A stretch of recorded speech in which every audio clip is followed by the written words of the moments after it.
Welcome, welcome, welcome. Hey, it's good to see everybody. We've got a great show today. I guarantee you guys are going to love this. We have Jeff Greenberg, Ph.D., Dr. Greenberg, retired from is it University of Arizona, right, Jeff? Yep. Yeah. Yep. So he's a co-author. I said author, but he's a co-author of The Worm at the Core on the role of death in life. We examined that last year.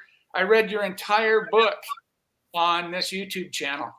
11 chapters, 11 weeks. We went through every chapter and we talked about it. And so I hope we have some good understanding here in this group. But this is Jeff Greenberg. He's part of the Sheldon, Solomon, Pyszczynski group that ran into Becker in the 80s and did their graduate work and ended up writing this kind of follow-up, this empirical data, this evidence about Becker's theories, about our fear of death and what that does in our day-to-day lives. And they wrote the book, The Worm at the Core, and presenting the evidence as we talked about in the past. So I wanted to start here today, and let's get everybody, let's say hello to everybody. There's Craig. Hello, Craig. Welcome. There's Thilo in Tokyo. I appreciate you staying up so late, Thilo. Again, he's in here every week. I love it. Chaz, I'm not sure where Chaz is. Oh, I think he's in Florida. And Marcus in Germany. Hello, Marcus. Good to see you. Yeah, long time no see for sure. And then we have a group on YouTube, more people on YouTube. So anyway, welcome, Jeff. We so greatly appreciate you being here, and we're excited to have this conversation because what we're trying to do is we're trying to unpack these theories as they apply to creative people. And I know, my interest when I read Becker years ago, and I ran into the section on Rank, Otto Rank, the protege or whatever of Freud, Becker just loved him, right? I mean, he really admired him, and for good reason.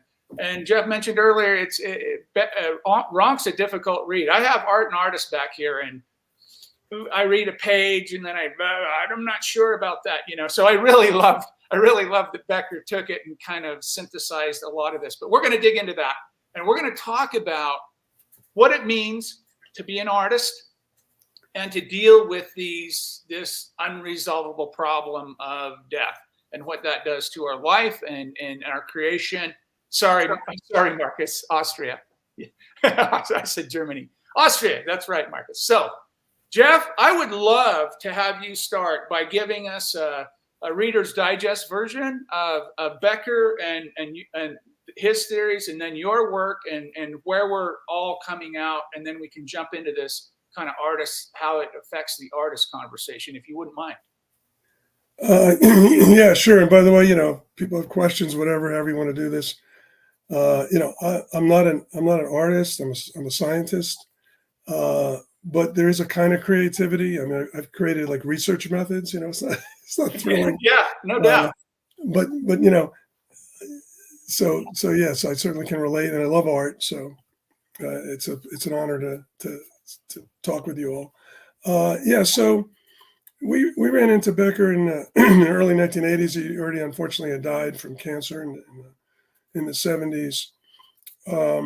And we were trained as social psychologists, and we were interested in problems like prejudice and intergroup conflict, as well as the self and what is the self? Why is it this fragile thing? Why is everybody always think they're right and, always reacting and feel threatened all the time as if their worth is being attacked? And why are we so defensive of our self-worth?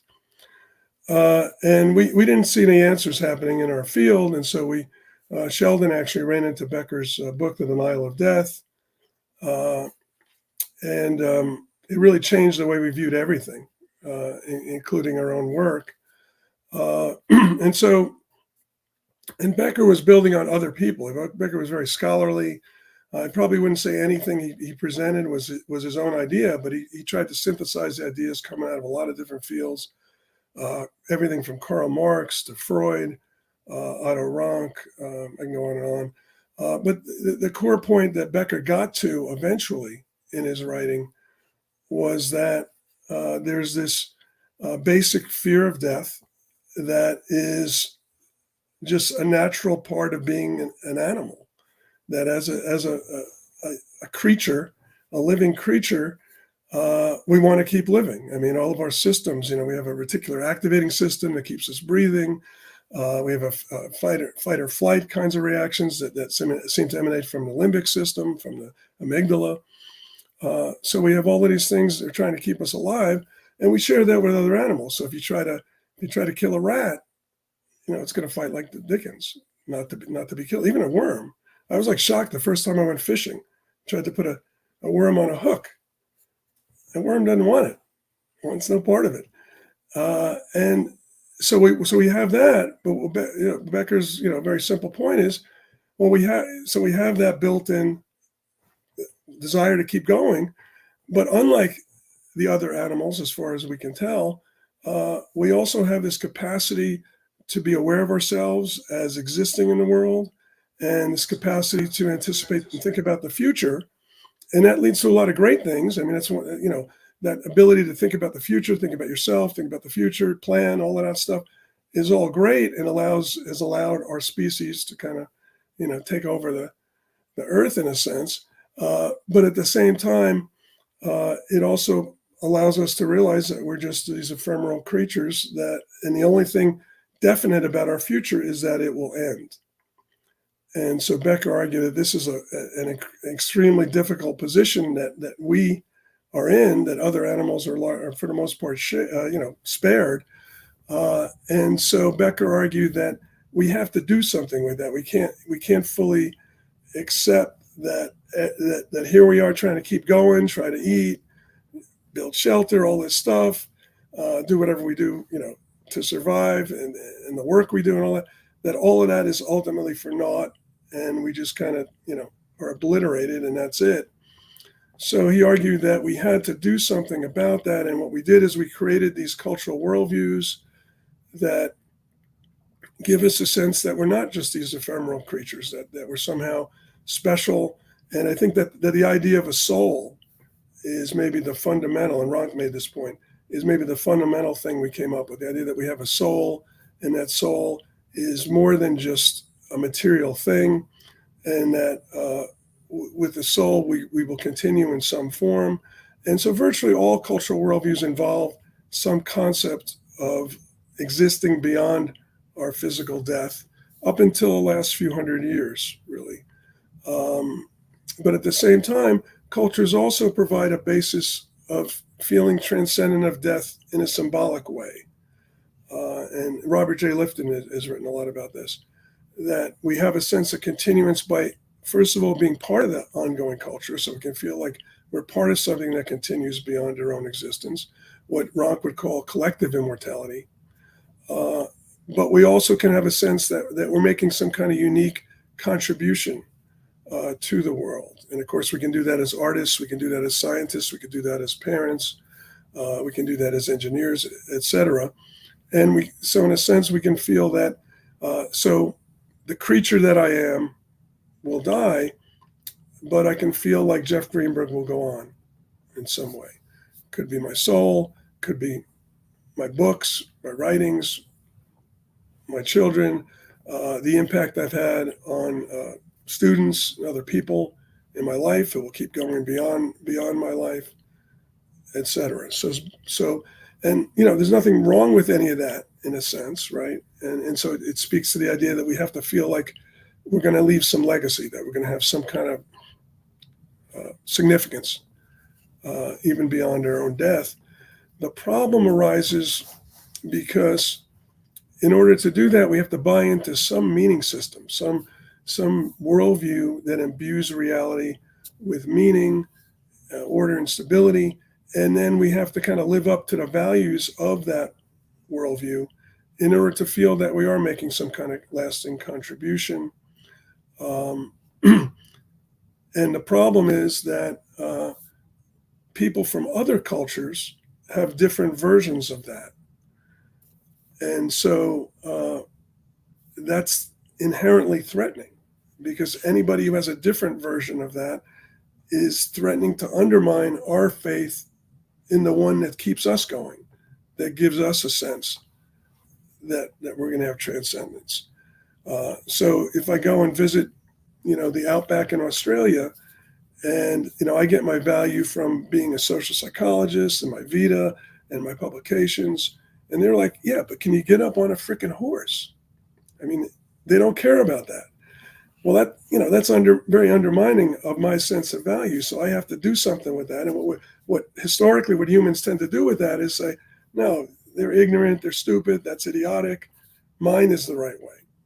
In a sense, you have to kind of believe that at some level. So that fuels our ethnocentric nature, right? And it's almost impossible to get completely beyond that, right? Because one aspect of this is to think about it, in terms of history, in terms of human history, and you can see the development of these worldviews and these belief systems that allow us to feel transcendent of death, and we can see how those have existed for a long time. You can go back to the Epic of Gilgamesh, where Gilgamesh struggles with the problem of death and tries to solve it. Ends up sort of relying on I'm going to build things that are going to last and keep my name alive. And I just mentioned Gilgamesh, so he's been successful for over 5,000 years in that, at least. So we can look at it that way and figure that, well, when our ancestors first dawned on them that death is this inevitable thing, that we may be facing annihilation, we had to come up with worldviews that would mitigate and help us manage the potential anxiety and terror of realizing that. And so that those things happen, right? And religions are obvious examples of that, right? And religions that offered relatively compelling ways to feel transcendent of death tended to become popular and are still with us today. Christianity is a good example. Islam, Hinduism, Buddhism. You can also look at it from an individual perspective. We're born these helpless, dependent creatures. The human newborn is the most helpless, dependent of all living creatures, and only survives by the help of, we'll call them the parents, but whoever the caretakers are of that baby. The baby's not going to last without that help. And so we come into the earth completely helpless and dependent and vulnerable. And so our sense of psychological security from the very beginning is dependent on these parental figures, right? And actually, Ronk wrote, his first book was The Trauma of Birth. And he felt that birth was the first traumatic separation experience, that we actually come into existence connected to the mother. But birth is like we're being kicked out of the womb, and that's got to be traumatic. And so he saw that as the prototypic experience of trauma and separation. And so the attachment process that people like Bowlby talk about is actually a reattachment process. And so what we have to do as children is sustain the love and protection of the parental figures. And the only way to do that is to figure out what they want, what they need, how to stay in their good graces. And so what's actually happening over the course of the socialization process is we're being inculcated into a particular cultural worldview, and we develop our basis of self-worth and significance and protection by living up to the standards of value that are sold to us, in a sense, by our parents and other agents of the culture. And so when you go from being a baby to an adult, you're going from being just this creature to this somewhat functional being with a name and an identity and connections to a particular culture and various social identifications, and a sense of how to be a valuable, good person. And if we are a valuable, good person, then we'll be protected and potentially even beyond our own life. So obviously, if you're a devout Christian, if you follow Jesus' teachings, then you get a reward in heaven. Fairly similar formula in Islam. There was a similar formula in ancient Egypt. So both from a sort of evolutionary historical perspective and from an individual development perspective, we could see how we all get embedded in these worldviews, which are largely fictional conceptions of reality that imbue it with meaning and basis of self-worth. And so we spend our lives trying to sustain the faith in some meaningful worldview, in a sense that we're valuable, enduring contributors to that. And that's the basic analysis that Becker provided for readers. And we we felt that this was explaining a heck of a lot. Yeah. Everything from conformity and obedience to intergroup conflict. And Becker was very, very concerned with intergroup problems and conflict, and said, look, the existence of an alternative worldview is inherently threatening, and we got to deal with it. And we sort of came up with a little formula. If you look historically, how do we deal with these other cultures when we run into them? Derogation is the easiest way to try and dismiss them. You can try to assimilate them, and if you can convince them that your way is the right way, right? So missionary activity is an obvious example of that. You become all the more secure and certain about your way of life if you convince other people that it's right. Occasionally, we can accommodate aspects of alternative worldviews that have some kind of particular appeal, while sustaining our own worldview, but incorporating aspects of this alternative. We use silly examples like blue jeans. Were first started in the hippies brought blue jeans into fashion with the idea of, we're all the same. And then the next thing you know, you got designer blue jeans, granola bars, now you got chocolate covered granola bars.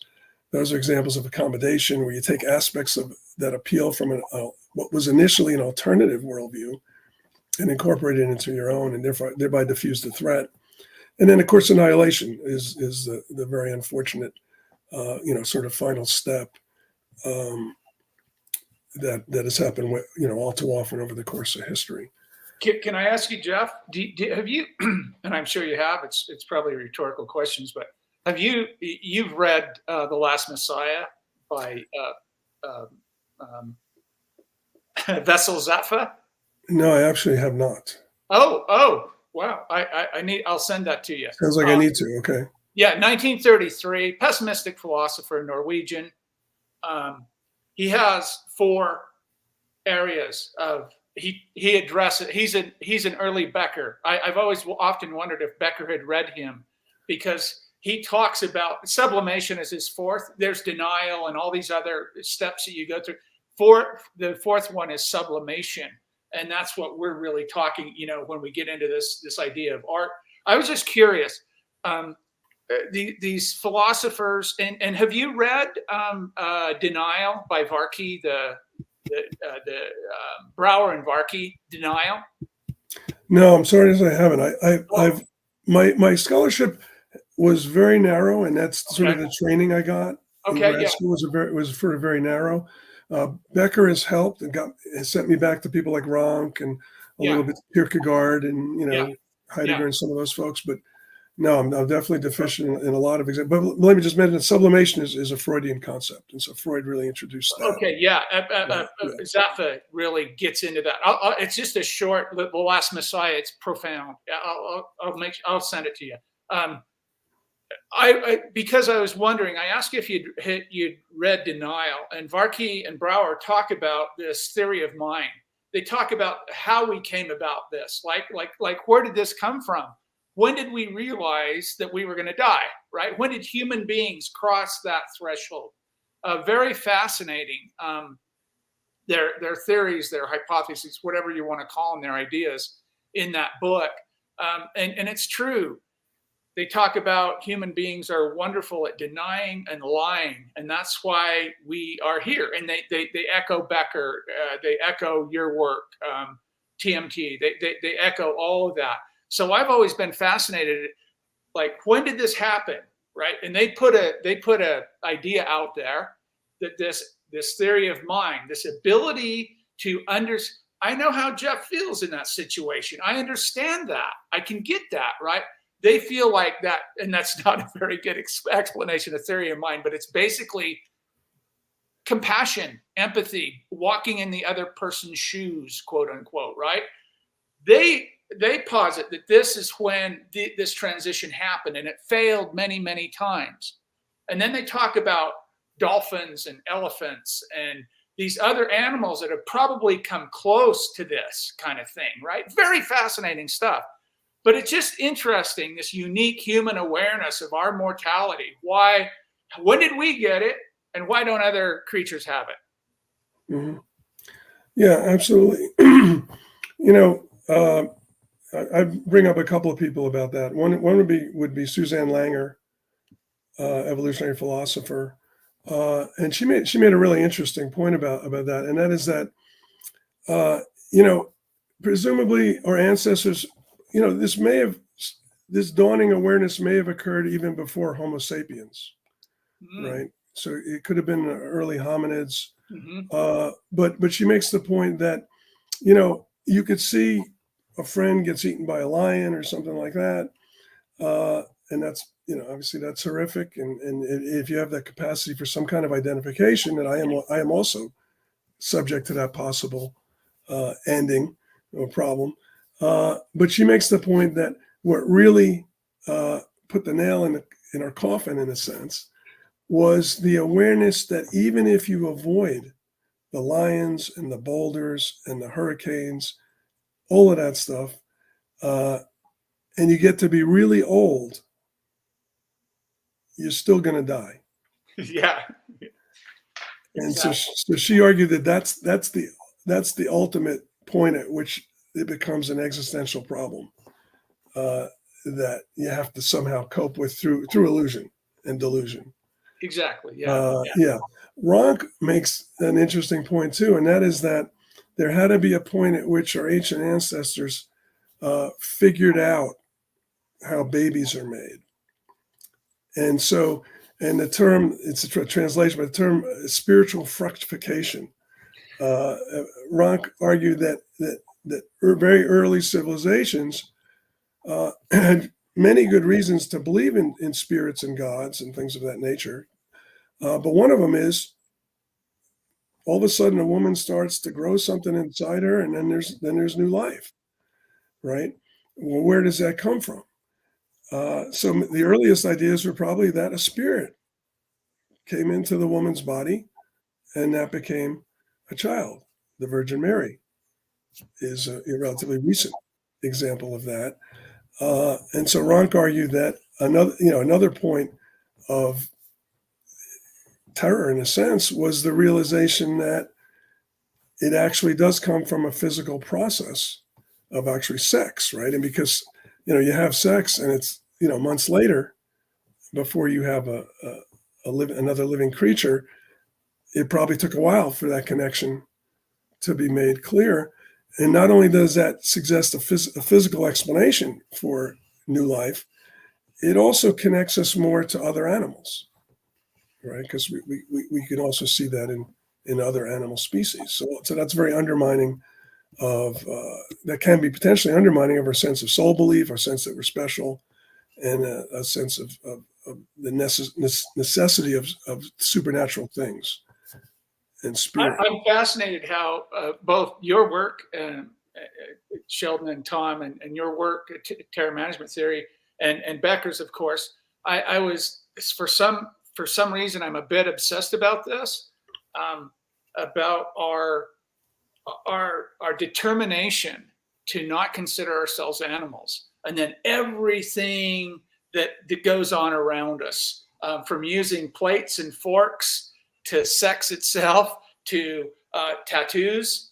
to any kind of body modification, hair. I guess I don't have that bit going for me, but anything to push to elevate ourselves beyond this animal status. Fascinating stuff to me, because I understand that when you realize, just like you were just pointing out, that sex and babies and all these other things going on. Oh my God, that's a lot like that what those lions are doing, and that's a lot like what those giraffes are doing. Whatever it is, and they're tearing meat with their hand. They kill an animal and all that's kind of. I love how Becker puts it. Right, start chewing on meat with your big teeth. I'll paraphrase: ripping flesh with your big teeth, and then basically, pardon the French, shitting it out the other end with a terrible smell and nastiness and disgust and all those things. That is fascinating to me. I mean, that is because number one, I relate with it, of course. And number two, it's so prevalent It's so prevalent in everything we do. Why do we toast? Just toasting, right? Just we're trying to do things animals can't do or unable to, and to separate ourselves, right? That's the big thing to alleviate this anxiety and this stress that we have bubbling around outside of our consciousness about our impending death. Fascinating stuff. Would you talk a little bit about Ronk's? Becker talks about, he so aptly called him artiste manqué, this failed or unsuccessful artist. And we mentioned this a little bit, the neurotic and the artist, and then maybe talk a little bit about mental illness and art, and see if we can maybe connect some of those dots somehow. Would you address that failed artist or unsuccessful artist? Yeah. So my sense of what Ronk, Ronk argued that, I got to go back a little bit, right? Because what Ronk argued was that basically there's two driving forces in us right from early childhood, from infancy, that fuel us for our entire lives. One is individuation, and the other one is attachment. And so we're driven to individuate, and so we're driven to grow, to develop competencies. That this is sort of inborn. It makes sense, right? Any creature that's going to last in the world has got to be able to develop the capacities to function in the world. So that's an inborn drive. There's some research suggesting that's if you're a right-handed lateralized person, that sort of motivation is a little bit more in the left hemisphere, and the right hemisphere is a little more about the attachment side. But in any event, so we're driven to individuate, and I had a couple of kids, and one of the things I noticed is that you're often pushing them to do things that they're not ready for sometimes, but when they're ready, they want to do stuff. Like my little kids, they wanted to learn how to tie their shoes. I didn't have to, get them to. They wanted to do it. So there's that inner drive to individuate. At the same time that we're growing and developing competencies, we also have to feel psychologically and physically secure. And the only way to do that is to please the parents and the teachers and et cetera as we get older. And so we want to attach as well. And attachment is mainly about, from this perspective, security. So attachment provides the security and allows us to step out and continue to try and individuate. But Ron points out that there's a tension between the two at times. And when you're a parent, what you're trying to do is facilitate the growth and individuation while keeping them safe. And it's hard to do, right? Because kids love, so like the baby proofing, which seems in some ways, I'm sure from other cultures, seems like a crazy kind of neurotic, Western kind of, Americanist kind of thing. Like, for example, putting things in electric outlets. Well, there's a reason for that. And that is that kids will think of the idea of, wouldn't it be interesting to stick my tongue in that little hole in the wall? They'll try anything. And so that's the individuation part. And so the sad part of the socialization process is you end up stifling. You have to stifle some of that. And a lot of the stifling you do is for their own safety. But some of the stifling you do is because you don't want them throwing toys at your laptop or your TV. You might not want your couch, mud on your couch. So Becker talks quite a bit about this, that we're inevitably restricted. And the socialization process is a process of, in a sense, making us neurotic, but neurotic in the culturally accepted way, right? So in our culture, it's like a lot of showers, a lot of washing your hands, a lot of concern about germs. There's a lot of crazy stuff that what we do in American culture, and probably in a number of high tech sort of cultures. Other kinds of cultures have different versions. I think there's one culture where you're not supposed to get in the water except once a year or something like that. And so Becker ends up making the point that we're all crazy. It's just that if we're crazy in a way that's socially acceptable within our culture, then that's okay. And so so our individuation is to some extent stifled, and so it's a compromise. We're all the result of this compromise between our authentic desires and needs and what the culture ultimately wants us to be like. And that's an ongoing process. You see it, obviously it's intensified in the teenage years when you get the hormones going and the kids are asserting themselves. They still need parents, but they're almost in denial of that.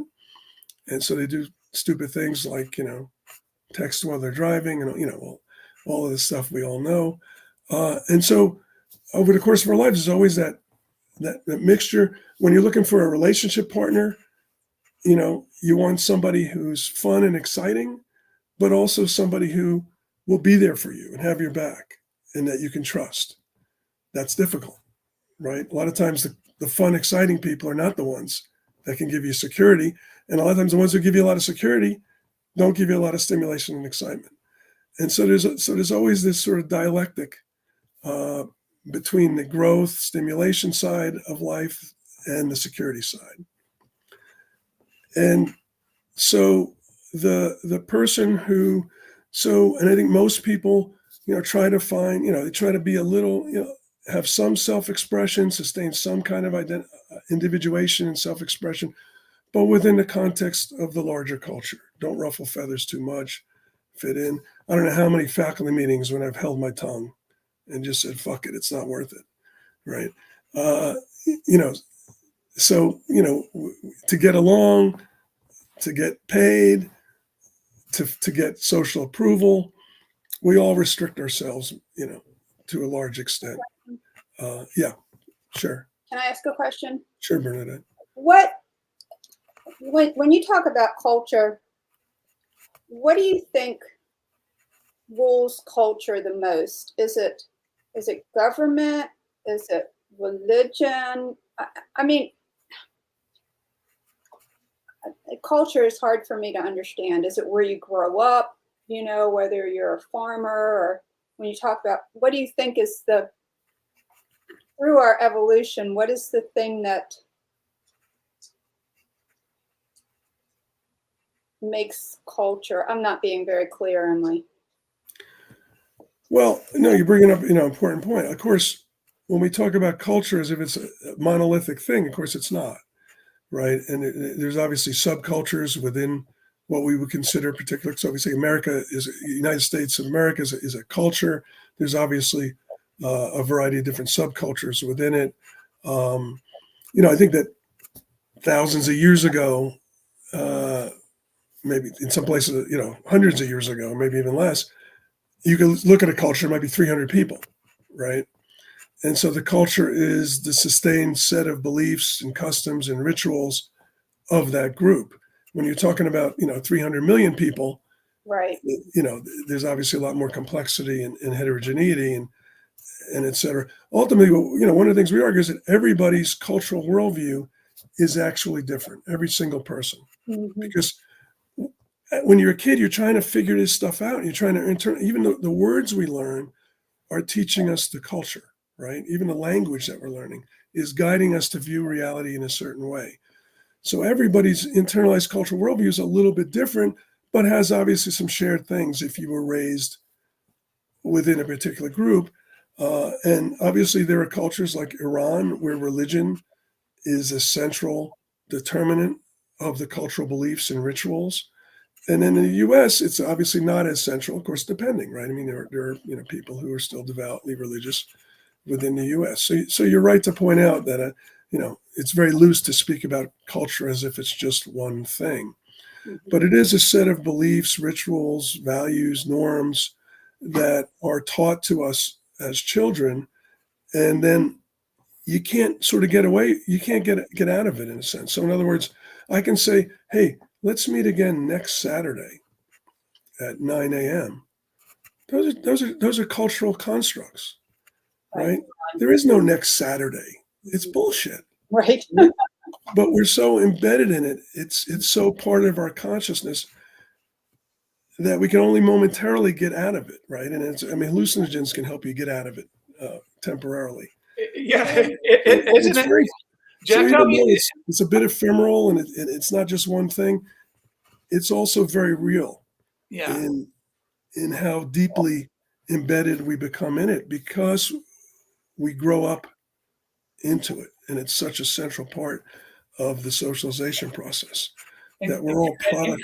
Jeff, correct me if I'm wrong, but Bernadette's talking about this idea, the culture thing, and from my understanding, what we do as human beings, we've constructed all of this. Like you just mentioned, everything's a construct. Everything, we've made this stuff up. So Bernadette, if you're saying, is the government, is that the culture? Is the culture is what you lean on, wrap yourself in so you don't think about your impending death. That's the culture, whatever that might be. And like and it's transmitted, obviously, generation for generation. Yeah.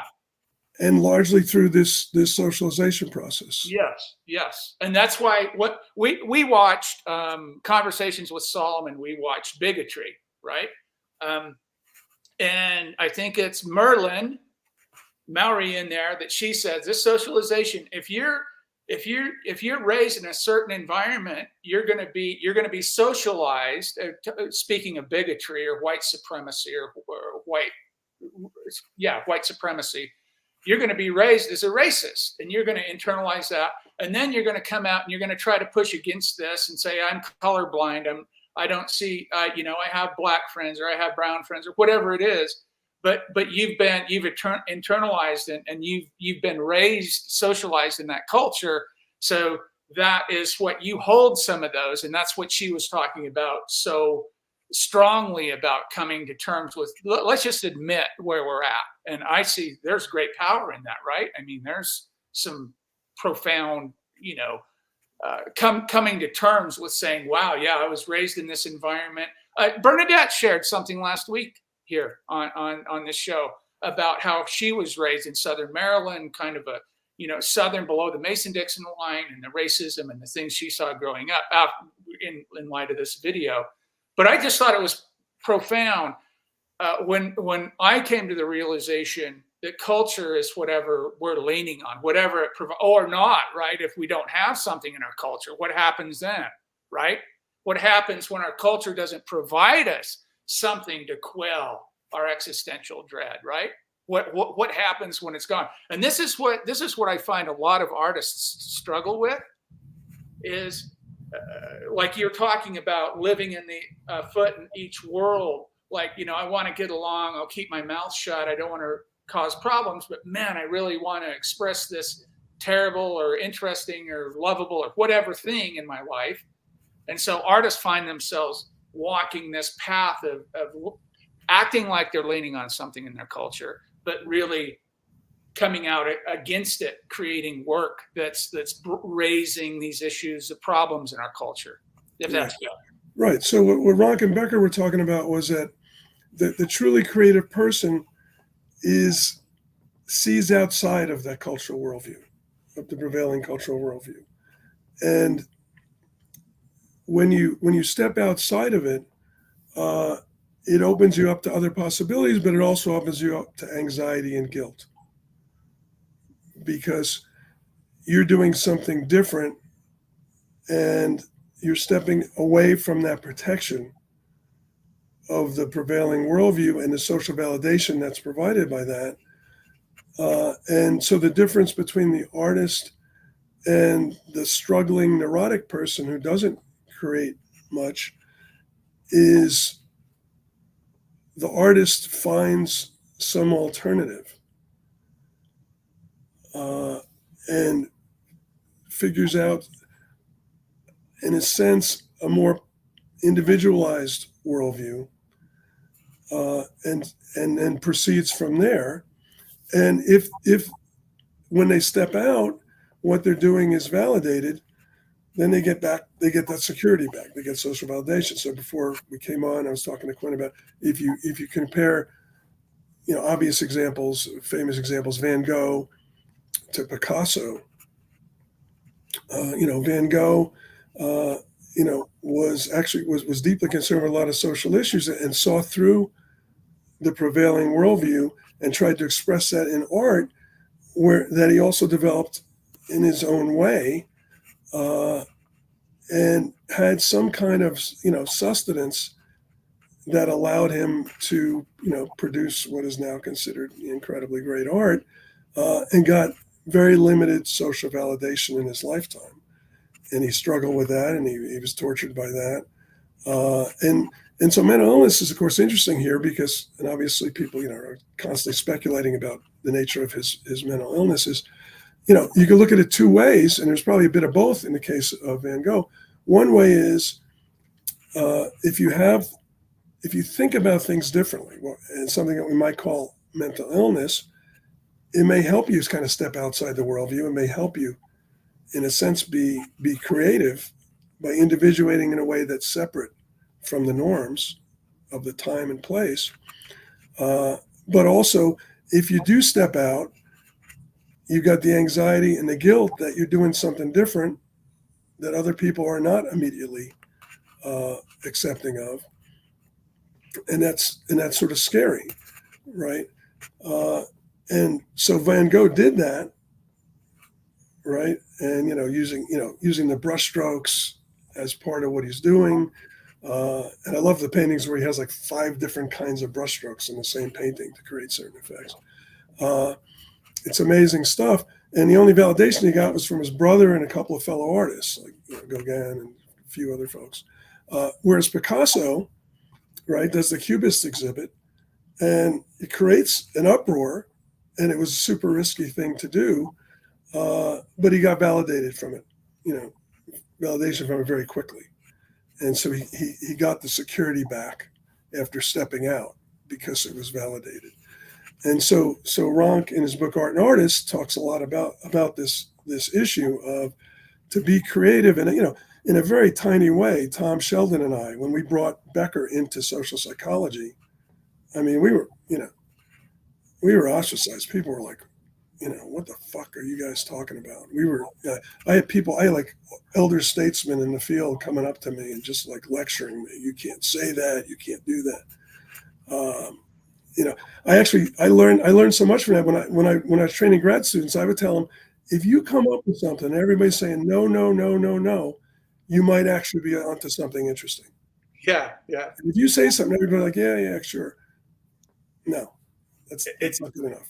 According to these guys, do you think it's important for an artist to be validated? Like you just gave a great example of Van Gogh not being validated and Picasso being well compensated and being validated, right? And I love how Becker puts, it's not the physical death necessarily, it's a psychological death of impermanence and personal insignificance is really what we're talking about here, right? So do you think it's important? Do you think it's needed for the artist to be validated? Like, is it important for me to show my work and have people say, oh, that's interesting, that's great?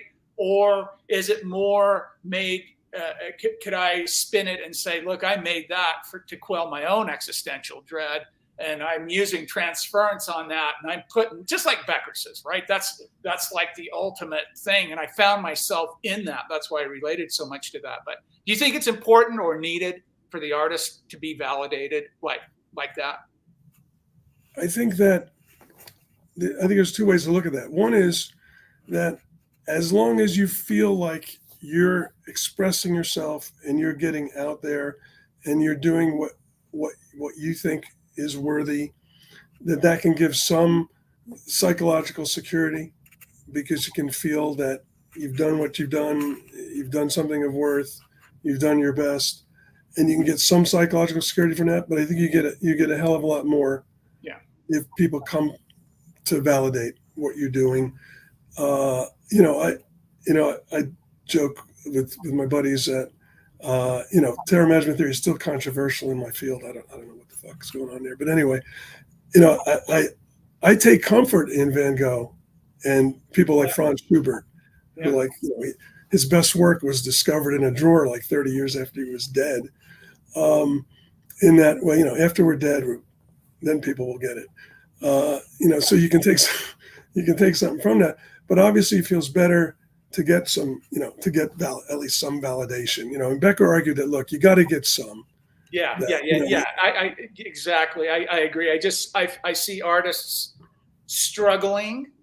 And what I see, I'll just be honest. What I see a lot of are artists emulating or copying other artwork to try to get that validation, to try to get that kudos, likes, hearts, whatever, social media stuff, and they're not really making art from their authentic self or their concerns. They're seeing what's in their culture and saying, oh, they're getting a lot of likes and loves on that, or that's popular, I'm going to do that, versus a Van Gogh. Or, Picasso's valid too. I mean, Cubism wasn't around. But Chaz Light, here's a question for Jeff.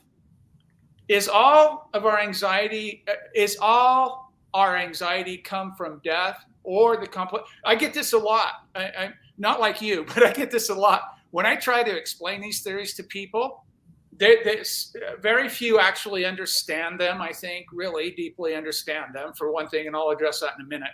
But then secondly, the people that do have some concept about life and death and what it all means, or they're working in certain fields or whatever, they'll always say, look, isn't it a little more complex than that? And so what he's asking is, all our anxiety come from death or the complexity of life, death being one part of the complexity, completely being that we truly never know the answers to life. And I agree with that general statement, but I do lean on your work and Becker, like, for the majority of what my interest in all this stuff is. But you can go ahead and answer Chaz's question. So Chaz, it's a good question. Yeah, it's come up a lot from the minute we first tried to introduce Becker to anybody, really. It's come up. I don't know if I want to say all anxiety is due to death. You could be anxious about, an upcoming plane trip and, is it going to get canceled? There's probably there's multiple causes of anxiety. I don't think complexity is one of them. I don't think that makes any sense. I think if you view us from a very scientific, kind of atheistic scientific perspective, we're just members of a species of animal. We're just creatures, and other animals don't care about complexity. They don't care about answers. They just care about finding food, shelter, maybe a sex partner, whatever. And so there are a couple other concerns. I think the desire to individuate and grow is just as inborn as our fear of death. But I do think that death is a fundamental problem, and especially for our species, because we're so aware of the many threats out there and in many ways we could die, and also that it's inevitable. I don't think death is all that complex from a scientific perspective necessarily. It's the end of one's existence, and that sucks. So I think it's a unique problem because it's the only thing we can't. You cannot take airplanes. You can avoid a lot of other things that make one anxious or upset. It's the one thing you can't get away from.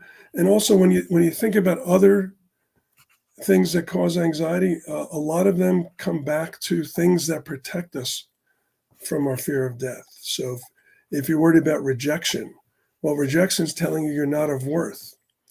Being of worth is how you feel in some way transcendent and protected from death. So you can bring a lot of other anxieties down to death. And when you think about phobias, most phobias are ultimately about danger, right? They're about threats to your existence. Spiders, heights, leaving the house. You're safer in your house, right?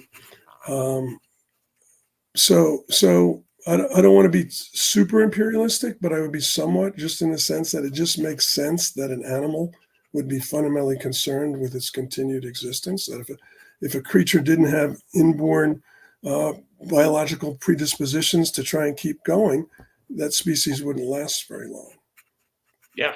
So I think it's a fundamental problem and a fundamental anxiety. Yeah. And I think the other when you think about Ronk, so you're born and all of a sudden you're separated. That introduces, in a sense, the problem of death, because now you're a separate thing. And he and Becker say, ironically, as you individuate and you grow and you learn, death becomes, in a sense, almost like a bigger problem as you get smarter, because you're developing this individuality and your abilities and all that, and then you're still smack in the face. And the smarter you get, the more you realize there's all kinds of ways I could go, and the only thing I know for sure is that I'm gonna die. Yeah. So it's something that you have to figure out a way to cope with, and it's not easy, right? It has to be something pretty. Talk about complex. We make life more complex as part of the way we try to deny. I find myself. I work with a lot of artists and have for many, many years, and I retired from teaching workshops a while ago. But during my workshops, and I taught 1,000 people, I don't know how many, a lot of people. And I always tried to pique the interest of artists and try to poke at them a little bit, not in the Becker sense. Let's poke him and see what it'll do. But I tried to get some of the more personal information out of them. And I found that they're really interesting people that making really interesting work generally tended to have a little bit more anxiety in their life, a little bit more concern about what's going on around them. And then obviously a compelling need to express themselves. Where other people, you can ask about, what I'd call the neurotic, or Ronk would call the neurotic. You can ask people, about certain topics, and they're blind. They're turning on the football and they're pounding the Budweiser, whatever they're doing, right?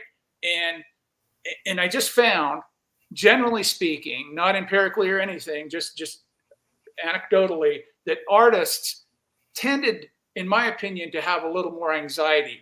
Do you think that would be the case? And I'm not talking about commercial artists necessarily. I'm talking about people who are deeply personally concerned with something in their culture, in their environment that they're trying to express about, not making a pretty picture of the mountains to sell on Etsy, right? Very, very different things. Mm-hmm. Yeah, I think that makes perfect sense. That the person who can step outside the worldview, even at times, is somebody who isn't going to, want to express that, but is going to have to deal with a little more anxiety. The more you are embedded in whatever your religious belief or patriotism, these sort of collectivist kinds of things, the less individuating and self-expression is going to be central to you. Exactly what I see. Exactly. And I love how Becker broke those down. And then the last kind of block is this. But to me, Becker is very pro-artist or pro-expression. This is what we can do, right? We can fashion something and throw it out there, right? I mean, in essence, creating something to alleviate this kind of existential dread, but we never really will, kind of thing. Yeah, I think that's what I love Becker right off the bat. He was very pro. Everything he was talking about really resonated with me deeply. And that's why I came back on this channel, is to try to encourage artists. And this is so frustrating to me. Then my next question would be, what's the best way to explain these theories to people, the lay person, or let's take it to artists, address this group in this room right now. And if you were to come up on an artist and say, hey, have you ever thought about why you're making work or connected it to these ideas? What's the best way to explain these theories to a layperson? Because so many times I feel like people, I never think about my death. Quinn, you're always talking about death. I'm not talking about physical death. I'm talking about the psychological death and this incredible difficulty. Sorry, my phone's going off. Okay, good. This incredible difficulty to get through and not spin out of control. And I've always felt art is just that main avenue to get this out of me. I connect with this so deeply, obviously, that I'm coming on here and trying to share it with other people. So what's the best way? How can we improve this? In a short way, I'm not sure. I mean, some people get it pretty quickly. I mean, I've been teaching it for many years, and most of my students get it. And even even had religion. I've had like devout Muslim students who and religion is kind of ironic because religion, on the one hand, you can see it's this big defensive thing to protect against the fear of death, but at the same time, they don't hide from death. Like I've talked to Iranian people who they say they go and visit their grave sites. Whereas most Americans' approach to death is just keep it away, just keep it, So there's different kinds of defense there. So I wish I had an easy answer for you. I'll send something short that I wrote for my intro psych students. I love it. It's kind of a summary of Becker's book, The Birth and Death of Meaning. So I give people that book. I say, read The Birth and Death of Meaning. This will help you understand your own childhood and the childhood of other people. And when you understand childhood, the idea that I never think about death just goes way out the window. Every child thinks about death. Somewhere between 3 and 5, they start thinking about death. Few people remember that. Yeah. But that's what the data show, because it's a problem, and you see it, and then we bury it, right? And that's what we do. We bury it in repression, and that's why, of course, the book is called The Denial of Death. Yes, exactly. Yes, and it's interesting because your work and Becker's book inspired me to really deeply think about all these events in my life. And I've been writing now for 2 or 3 years on this thing that I'm doing. And I wrote this kind of autobiography kind of thing. And as I deeply thought, I'm down here in the desert now, but I lived up in the mountains in Colorado for a few years. And each winter, long winters, each winter I was able to sit down and write. And I found myself writing about my first experience and knowledge when it really actually hit me. And then, ironically enough, I was 8 years old, and I'd walk through my parents' bedroom. I was using a toilet in their room because my brother was in another one, whatever. And so I went in there, used the toilet, and came back out. And I looked on my dad's nightstand, and he had a book there opened. He had the cover sticking out, and he had the page down, spread open like that. And I looked down, and I picked the book up, and it was Bury My Heart at Wounded Knee. And I started flipping through that book, and I stopped on that photograph of Bigfoot, the Native American chief that's frozen like this, and his fingers and his eyes are still open. And it was probably the first dead body that I'd ever seen. And all of a sudden, I started realizing what I was looking at, and it started formulating. And then I went back through my whole period of these death kinds of experiences, whether people died by suicide or accidents or murder, all these things, my military time, all of these things that have just drawn me to this point now at 60 years old, thinking about this work, working in it for so long and having answers to it now. That was just extremely profound to me. So I have so much gratitude for your work, Sheldon, Tom, Becker's work, all those great thinkers that I've leaned on. I'm absolutely grateful for all of this, because this is really, I know people can't get into this because they're not living in me, but this is an incredibly exciting thing for me to be doing, because it like answers decades long questions for me. And people want to know why I'm so obsessed with these ideas. It's because they're so powerful. They are incredibly powerful, and people study them, you'll get them. Marcus has something here. Sure. Marcus from Austria. I had anxiety for a lot of things, but after getting older and working with lots of big companies, I saw so much going on behind the scenes in the world that brought me back, that I only can change what is in my reach. Anxiety can push me to creativity, but too much can get me in the wrong direction. Okay, so I get it. Thank you, Marcus. That's good. So what he's talking about is, and this is the other part of it, I do get a lot. People tend to make art, and it's fine, right? People tend to make art for, pleasure, aesthetic pleasure. Oh, that's a beautiful mountain scene. Oh, that's a beautiful, those kinds of, I would consider them kind of commercial. I'm not saying serious art can't be beautiful and all inspiring and all that, but I can say that if I think about, photographers or artists like Deanne Arbus or Woodman or Richard Avedon, Some of it's worked in commercially, but this is about really getting out there. And I feel like every time I see these kinds of artwork, I can actually see the artists, the work. I can actually feel the anxiety relief from making this work, right? Paintings and photographs. I can feel it in the work. And I love to deconstruct artwork like that now. I had an Australian write me a few weeks ago and asked me an interesting question. They said, do you know if there's a movement about terror management art, like Dadaism and Baroque and Rococo, all those? Is there a movement? And that really piqued my interest, because in one sense of the word, I think all art is terror management. I really do. I wrote something about that on my blog. I really do believe, even if you're unconscious or not conscious of making the work, for those reasons, it's there, and you could probably get it out if you wanted to. But yeah, I kind of understand what Marcus is saying. But I think if you get into these theories, you read Jeff's book and you do some studying on these theories, you'll find we're talking about just a slightly different kind of idea here. We're talking more about managing this knowledge of your death. And if you don't know, if you say, hey, I don't think about death, then you're pretty nicely wrapped up into something in your culture that's preventing you from thinking about those things, which is the way it's supposed to work, right, Jeff? Which is okay, but I actually relate to what Marcus was saying, because I think as I've gotten older, I've gotten to that point of too that, you're not going to, the world has always been burning. It's always going to be burning.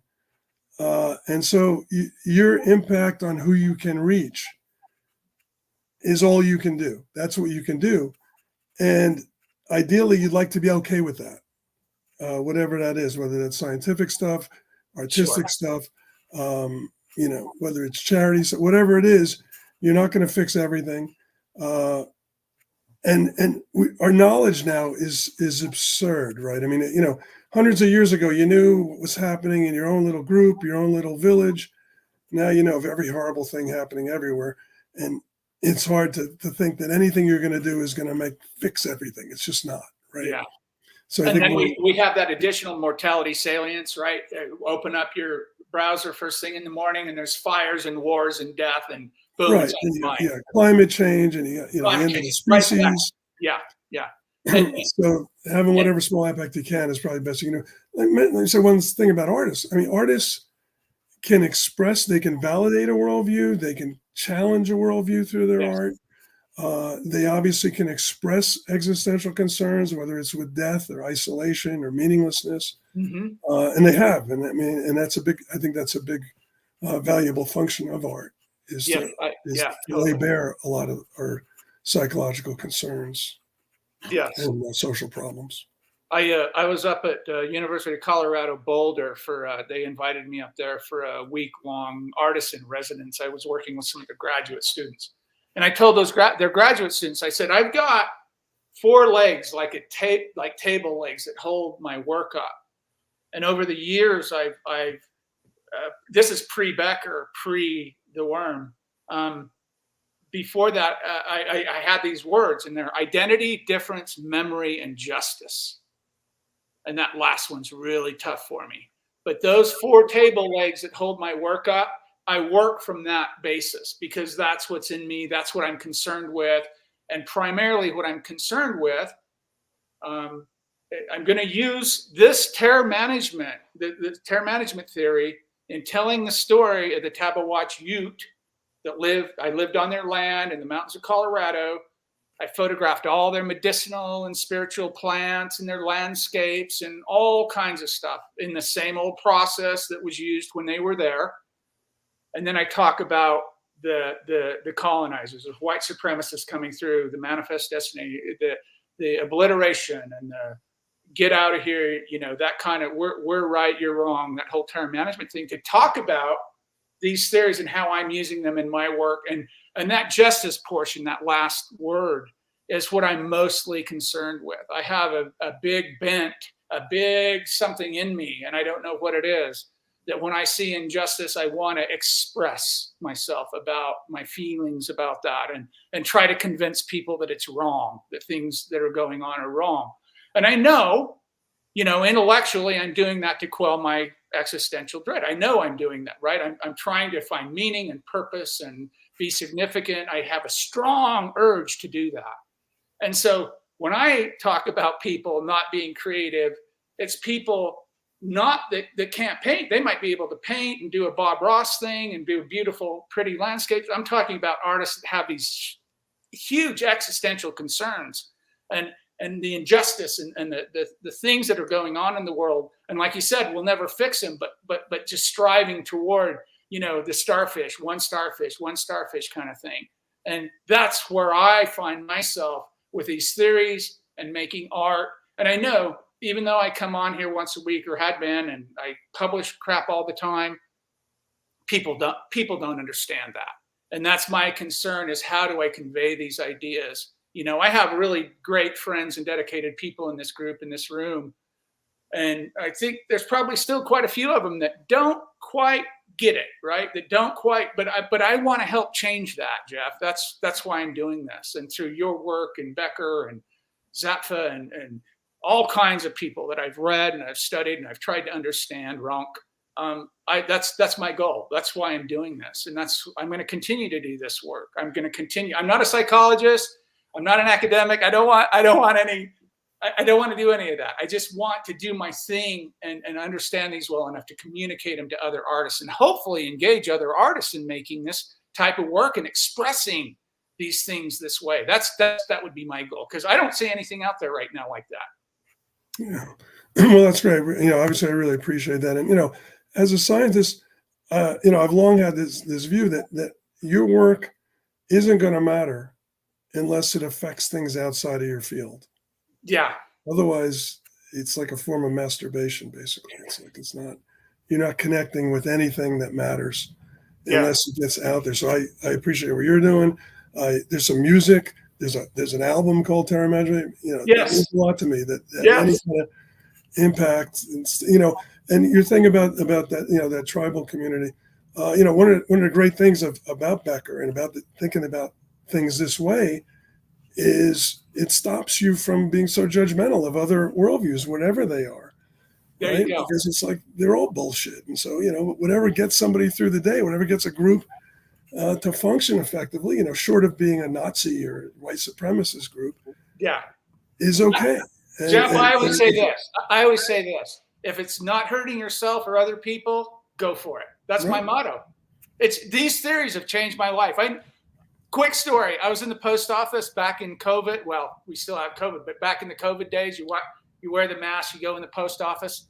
And I got my mask on and I'm taking stuff in for my wife to ship off. And the post lady says, she pulls this thing up and she points at it like this, very authoritarian, right? She said, "You can go to prison for this." And I said, "Oh, what?" She said, you've cut out to and from off USPS first class sticker postage and put on this envelope. I said, "Well, my wife did that. I did just the to and from, so she didn't have to write that." And she said, "No, this is a fine up to $2,000 and 6 months in prison." I'm not a very small guy, right? I'm 6 foot, 200 pounds kind of thing. And I've got my mask on. And so Becker came into my mind, terror management came into my mind. And I realized in that moment what she was doing. She was trying to bolster her self-esteem. "I am the authority. You have done wrong, and I will call you." A small woman hammering down this big guy in the post office. And I just, under my mask, I was just grinning. And I said, "Oh, I'm sorry. I'll let her know." I made a conscious choice at that time, understanding what psychologically was going on through these theories, through your work, Becker's work. I understood what she was doing. And I said, "Look, she's not hurting me. She's not hurting herself. If that brings her day up a little bit and she can stave off that anxiety a little more by doing that, I'm game." And if it is true, if it is punishable by basically death, cutting the stickers out, then go for it. But that was just really. She's got to spend 8 hours a day at the post office working at the post office. Have some empathy, man. Yeah. Have some compassion, baby. Come on, Yeah, so you're right. It can really, these theories, if you accommodate, assimilate, if you put them in, if you embody them, they can really, especially creatively. I'm getting ready to do a big push creatively here, and I'm so fired up and so excited about this. I did big one on the mountain for 3 years up there, and it's all, you know, I just want to engage with artists and encourage them to think about these things and try this stuff, because it's really powerful. And I appreciate you doing all this work. Well, Is there any other questions? Anything? Yeah. Anything else? Anything else? I told him an hour, and we're already an hour and 10 minutes. So, thank you. Okay. Yeah. Marcus. Yeah. Oh, he said he had to go, but he said, I think about death a lot, but I also think about how I can delay it as much as possible, if that makes sense. It makes completely good sense, Marcus. Excellent. Good stuff. I appreciate you engaging, Marcus. Thank you. Yeah. We talk about two different kinds of defenses. Proximal defenses that are things like delay it, get healthy, eat kale, whatever, you know, find your next superfood, and people are doing that stuff all the time. Yeah. And then distal defenses, which are more the symbolic defenses that we've been mainly talking about. Yeah. Fascinating stuff, guys. If you haven't read his book, and you should, if you're in this room, you should have read it, or at least listened to us read it. Go get The Worm at the Core on the Role of Death in Life. Wonderful stuff. I thank you so much. I'm freshly retired, which is an existential issue all of its own. But anyway, if anybody wants to, get in touch, engage, my email address is jeff@arizona.edu. Really easy. He's wonderful. Happy to interact, send you papers, whatever. That's so gracious, Jeff. We greatly appreciate it. And I would love to have you come back sometime as we go along this journey for an hour somewhere down the road. And I've had Sheldon on before, and we talked a little bit about art, but my main push is to get these theories going and then connect them to creativity. My whole thing is the creative mind and mortality, artists and anxiety in parentheses. That's kind of my whole bailiwick that's going on. And if you guys bear with me and listen, have people like Jeff come in and talk to us once in a while, these things will really help you. Rewatch the video and listen to what he says if you didn't catch it all. Sometimes it can be, a lot to take in the first time. So Chaz says, thank you, Jeff. We appreciate you coming in, Charles. And thank you so much, Jeff, for your time. I hope I'll stay in touch with you. I'll send you Zappa's PDF on the last Awesome. And Boguslaw says, thanks, Jeff. Boguslaw came in. I didn't get him in. He's in Poland down there, Boguslaw. I appreciate everybody coming in today. Thank you, Jeff. You have a wonderful weekend. Gratitude, humility, and awe. I'm alive today. Thanks, guys. Bye-bye.